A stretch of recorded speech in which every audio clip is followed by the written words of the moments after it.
The Benoit Pellant Alumnus of the Year is given to a graduate who has demonstrated professional excellence, community leadership, and a long-term commitment to outstanding service in their field. We have two outstanding winners this year. The first winner is Jennison Asuncion. I was born and raised in Montreal, and I have now been in California working in digital accessibility since 2013. I am someone who's completely blind. I lost my vision when I was about 1.5 years old.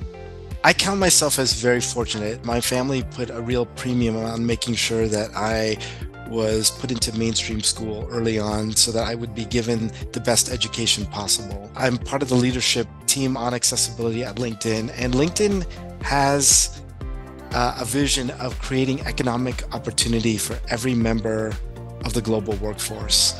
The fact that I am able to focus on making sure LinkedIn's products are accessible and usable by the over 1.3 billion people with disabilities is a real privilege and a real responsibility.